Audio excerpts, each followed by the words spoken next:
नमस्कार, सिद्धी फूड रेसिपीमध्ये तुमचं स्वागत आहे।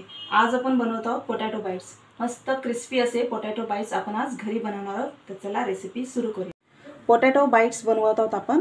इथे पोटॅटो बाइट्स बनवण्यासाठी 4 बटाटे उकडून घेतलेले आहेत, साल काढून घेतलेले आहेत, बटाटे थंड झालेले आहेत। आता आपल्याला हे बारीक किसणी घ्यायची, मोठ्या किसणीवर किसायचे नाहीत, बारीक किसणीवर हे किसून घ्यायचे। हाताने कुस्करायचे नाहीत, किसणीवर किसून घ्यायचे जेणेकरून ते पूर्णपणे स्मॅश होतील। तर आपण आधी हे सर्व किसून घेऊया। आपण इथे बटाटे किसून घेतलेले आहेत, बारीक किसणीवर किसून घेतलेले आहेत। आता याच्यामध्ये आपण 1 चमचा लाल तिखट घालत आहोत, धनापूड घालत आहे मी 1 चमचा, थोडासा जीरा घालत आहे, चवीपुरतं मीठ घालूया। इथे आपण अर्धा कप तांदळाचं पीठ घेतलेलं आहे, ते आपण घालणार आहोत। वरून कोथिंबीर घालत आहे। आता हे सर्व ना मिक्स करून घ्यायचं आहे आपल्याला। त्याचा ना डो बनवायचा आहे, पिठाचा गोळा मळून घ्यायचा आहे, गोळा बनवायचा आहे।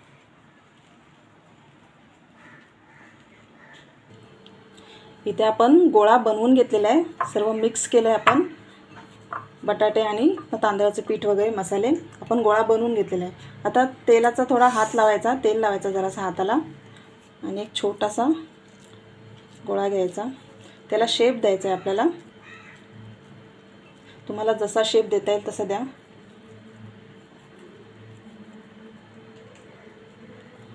मी अशा प्रकारे सिलेंडर टाइप शेप दिलाय,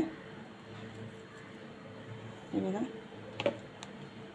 आपण ठेवूया अशाच प्रकारे। आपण अजून एक करूया,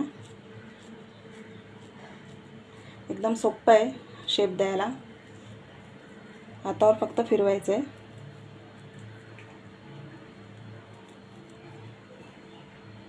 अशा प्रकारे आपण बाकीचे पण सर्व बाइट्स बनवून घेऊया।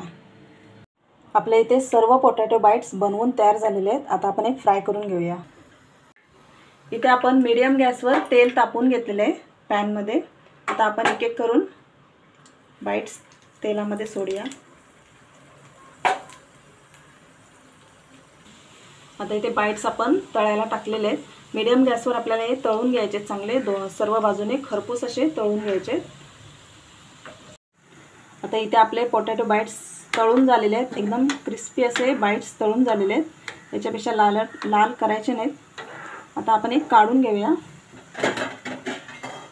टिश्यू पेपरवर मी काढून घेते एक एक करून। इथे आपले सर्व पोटॅटो बाइट्स तळून झालेले आहेत, मस्त क्रिस्पी असे पोटॅटो बाइट्स तळून झालेले आहेत। तुम्ही करून पहा आणि व्हिडिओ आवडला असेल तर माझ्या चॅनलला सबस्क्राइब करा, बाजूला बेल आयकॉन आहे त्यावर क्लिक करा। थँक्यू।